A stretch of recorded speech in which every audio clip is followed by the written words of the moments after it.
Бауыржан Момышұлы туған және қайтыс болған жылдарын атаңыздар. Ала кеп. Бауыржан Момышұлы 1910 жылы 24 желтоқсанда дүниеге келді. 1982 жылы 10 маусымда дүниеге келді. Дұрыс па? Бауыржан Момышұлы қазақ халқының көтерілді, ерлік пен табандылықтың символына айналған батыр тұлға. Дұрыс. Тағы айта ғой ойыңды. Қаһарман, ержүрек, көшбасшы. Жарайсыздар. Келесі сұрақ. Бауыржан Момышұлы соғыс кезінде қандай әскери қызмет атқарды дейді? Әскери қызмет. Ол өзінің батальонның қошалған амализмнен шыққан Батальон командирі болды.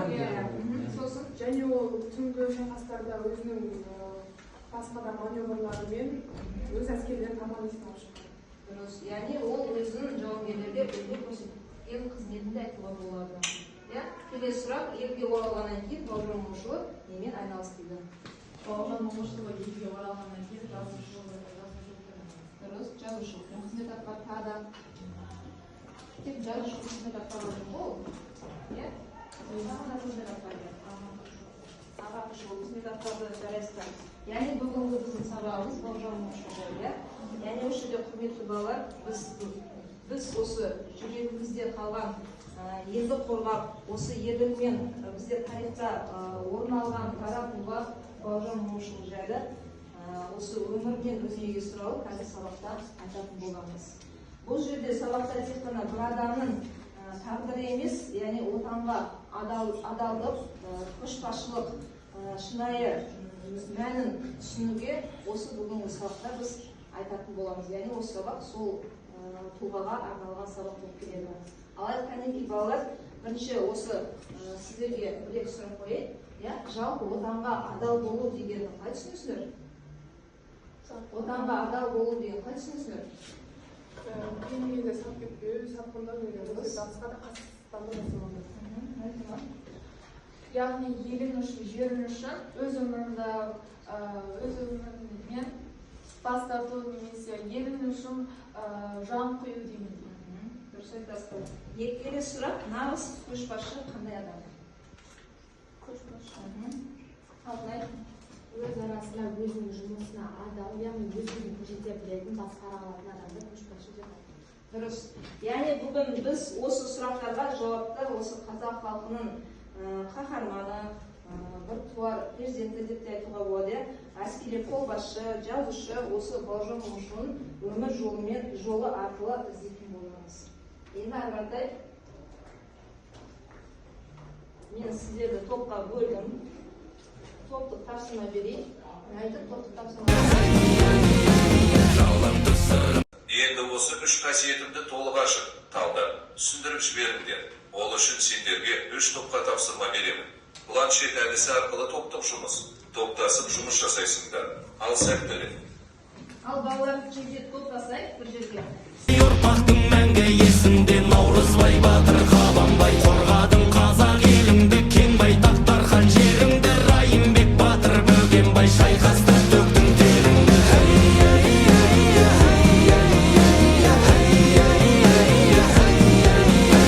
Ғасырдан ғасыр сыр шертіп тылсымнан қолдадың қаттың қазақтың байтақ жеріне қонарын біліп бір мақтың.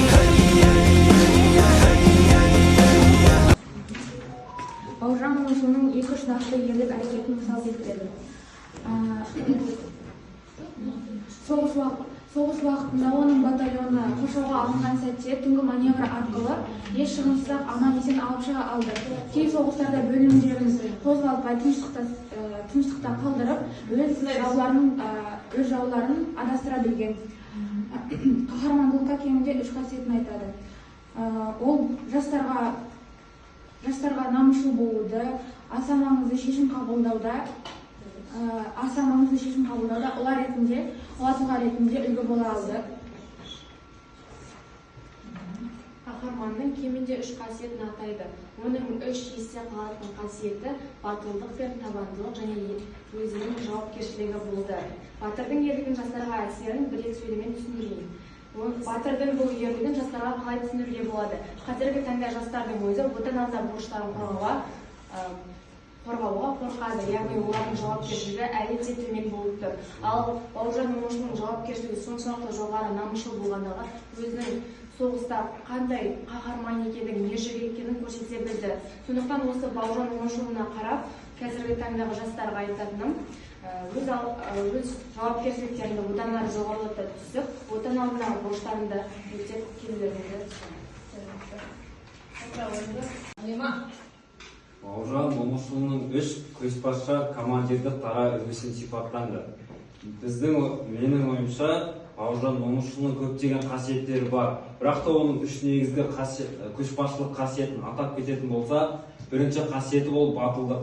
Батылдығы Ұлы Отан соғысы кезінде байқалған болатын. Ол 23 рет соғысқа қатысып, ешқайсысында қайтудың амалын ойламаған, яғни тек қана батылдықпен алдыға жылжып отырған. Екінші қасиеті ол табандылық, қысымға, қиындыққа мойымау. Яғни ол 23 рет жауға аттанған кезінде ол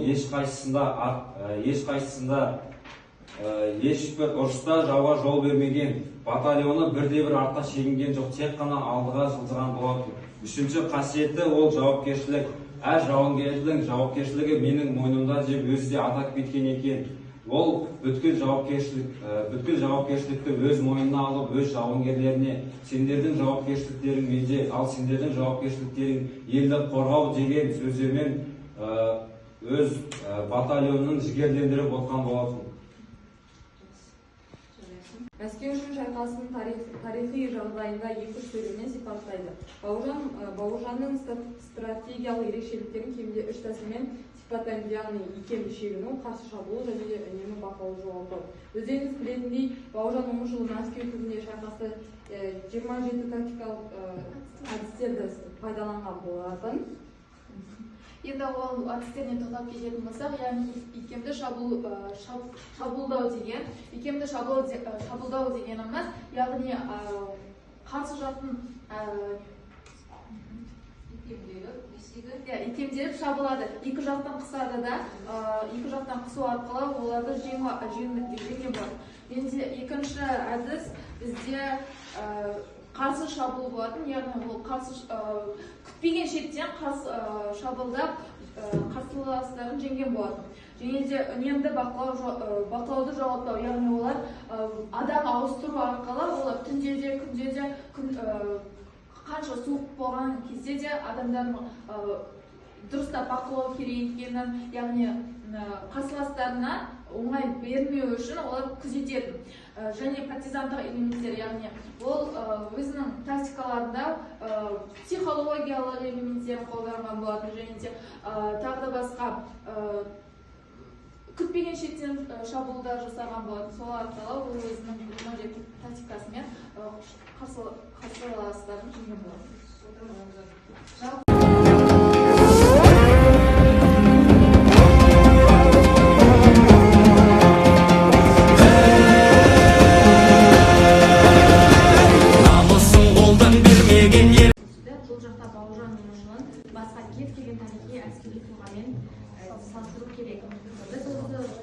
Әлия Молдағұлованы алдық. Яғни Әлия Молдағұлова мен Бауыржан Момышұлын қалай салыстыруға болады? Әлия Молдағұлова өз әйелдер арасында көшбасшы болып, өзінің ерлігімен, ержүректігімен, әйел адам болса да өз елін қорғау үшін, өз намысын таптатпау үшін көшбасшы болып отанға қызмет етіп, өз өнерін көрсеткен болатын. Әйел адам болса да, қыз бала болса да туған деген келісемін. Себебі ол өз әскерін қорғап жүреді және мінезі де қатал. Оның істеген және қабылдаған шешімдері әрқашан дұрыс болып, елін жерін қорғап тәртіпке де шақыра білген адам. Мысалы, түнгі маневр арқылы өзінің әскерін алып шыққан болатын. Салдар оның ойшыл, намысшыл, қатал мінезінде көруге болады. Сондықтан оның көшбасшылық қасиеттері бүгінгі ұрпаққа жауапкершілікке және де тағы да басқа ой өсиеттерге шақырады. Бауыржан Момышұлының нақыл сөздерін айтқан, яғни өмірде қолданған сөздерін қолданып түскен. Мысалы, батырлық, шыншылдық және де өмірде көрген батырлығы, шыншылдығы, намысы жайлы тәртібі. Яғни менің жоқ. Бауыржан Момышұлының мінездері қазіргі қоғамда қалай қолдану керек екенін түсіндіре кеткен болатын. Яғни ол тәртіп, намыс, батылдық, шындық. Тәртіпсіз ел болмайды, тәртіпке ие құл болмайды демекші. Тәртіп бар жерде бірлік бар және татулық бар дегендей. Намыс әр адам қазақ болғаннан кейін өзінің елі үшін, жері үшін жан қия білу керек. Және де қанша дегенмен елге күн туып тұрған кезде өз өмірі үшін және де елі үшін күресу керек. Батылдық, яғни бәріміз білгендей Бауыржан Момышұлы өте батыл болған, батыр болған, өзінің батырлығымен ол елінде қорғай білді. Сондықтан да қазіргі елде оған жас ұрпақ та оған үлгі болады, яғни оның осы батылдық мінезін үлгі ретінде қолдануға болады. Яғни шындық қазіргі қоғамда және де сол заманда да шындық айта білген адам, көрген адам, өнеге адам дегендей шындықты әрқашан айтып жүру керек. Тағы сөйлейтін адам бар ма? Тағы Нұрсұлтан айтады ғой. Бізге ұсыныс түсті, Бауыржан Момышұлының 3 қасиеті бар. Бірінші қасиеті ол табандылық, яғни тәртіпті ұстана білу. Осы тәртіпті ұстана білу, ол соғыста керемет нәтижеге жетті, тұсқа жетті. Ал екіншіден, ол қазақ етпес мінезді болған, осы мінездің арқасында ол жаудың бетін қайтара білген. Ал үшіншіден, ол жауынгерлеріне көмекші болу. Бауыржан Момышұлының тұлғалық болмысын сипаттаңыз. Батырлығы, мінезі, ұстанымы, тәртіпке беріктігі. Бауыржан Момышұлының мінезі өте қатал болған, және де ол өз жауынгерлеріне өзінің мінездігі арқылы жауға қалайша жауға кері шегінбеуді мінезділік және батылдылық арқылы үйреткен болатын. Және де өзінің ұстанымы да өте биік болатын. Ол яғни жауға қарсы шығатын кезінде әрбір жауынгерінің тәртібіне өте қатты көңіл бөлген болатын. Және де оның ешбір жауынгері 23 рет жауға қарсы шыққан кезінде ешбір жауынгері ауыр жарақат алмаған. Және де ол тәртіпке өте қатты ұстанымына сәйкес деп ойлаймын. Ал үшінші топ оқушы. Өз сәтіне келіп қалды. Тапсырма түрінде беремін. Ұялы телефон арқылы орындайсыңдар. Бұл жерде жыл мен суреттер берілген, соны сәйкестендіресіңдер. Кім дұрыс табады? Сол оқушымен туралы көп мәлімет біледі деген сөз. Ал іске сәт балалар.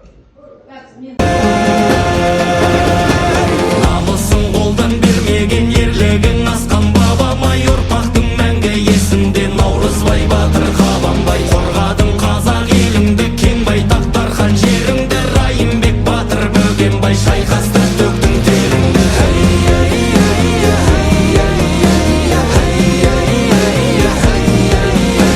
Ғасырдан ғасыр сыр шертіп тылсымнан қолдадың қаттың, қазақтың байтақ жеріне қонарын біліп бір бақтың.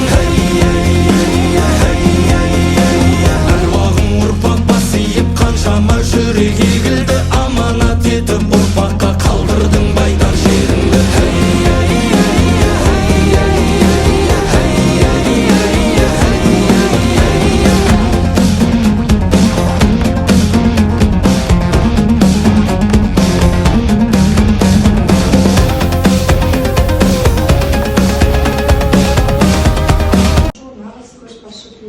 Себебі ол соғыс кезінде батальон мен жауынгерлерді соңынан ерте білді. Мысалы, Мәскеу түбіндегі шайқаста оның батылдығы мен әскери тактикасы жеңістің бір себебі болды. Сондықтан Бауыржан Момышұлының ерлігі, талапшылдығы және отаншылдығы қазіргі жастарға үлгі. Себебі соғыс уақытында жауапкершіліктен бас тартпады. Мысалы, 8 рет жарақат алған уақытта да қайтпай, қайта оралып батальонның елін қорғай берді. Сондықтан оның көшбасшылық қасиеттері бүгінгі ұрпаққа жетуде. Батылдық, батырлық, намысшылдық жастардың бойынан табылуда. Талдау түсті. Момышұлының ерлік әрекеттерінің бірін таңдап, оның неге маңызды екенін талдау. Момышұлы бір ерлік әрекетін таңдайтын болса, бұл батальон. Ол жерде өзінің қанша қаны төгіліп, өзінің қанша шаштаса да, ол өзінің тобын әскерін соңына дейін алып шығып, соңына Украина халқы жері үшін шайқасып жеңіп шыққан болатын.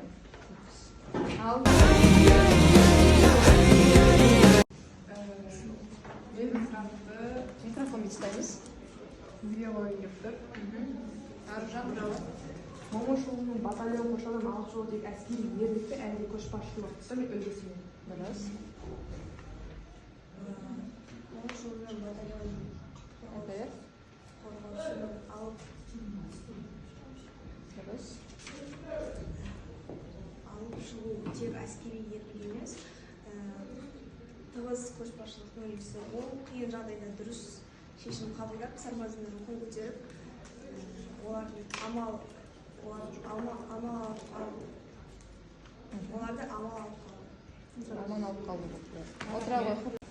Momuşoğlu'nun қатал мінезі өз заманашыл қажет болды. Ал бүгінгі қоғамда қатал мінезбен табысқа жету мүмкін бе? Иә, әрине. Жалғыз қаталдылық қана емес, қазіргі кезде ақыл және басқа да тиісті заттар керек болады деп ойлаймыз. Үшінші топ, бірінші топқа сұрақтарды. Соғыс майданда ерлік көрсете білу бір басқа, ал бейбіт өмірде адамгершілікті сақтап қалу бір басқа. Момышұлы осы екеуісінің қайсысын биік санады? Менің ойымша, бейбіт өмірдегі адамгершілікті сақтап қалу, себебі соғыс ол уақытша нәрсе ғой. Қанша уақыт болмасын, ол бір күні болсын, бір күні бітеді. Ал бейбіт өмірдегі адамгершілік, адалдық, әділдік бұл біздің бойымыздағы жақсы қасиеттердің бірі. Сондықтан да бейбіт өмірдегі адамгершілікті сақтап қалу әрбіріміздің парызымыз деп есептеймін. Жарайсыздар. Әруағың ұрпақ басиып қанша Өздеріңіз көп мәлімет алдыңыздар деп ойлаймын. Иә. Аталмыш жерде. Сабаққа тек байланысып қалдырыңыздар. И сосын ұстаздар тек байланысып қалдырыңыздар. Ат салысып қатысқандар үшін рахмет.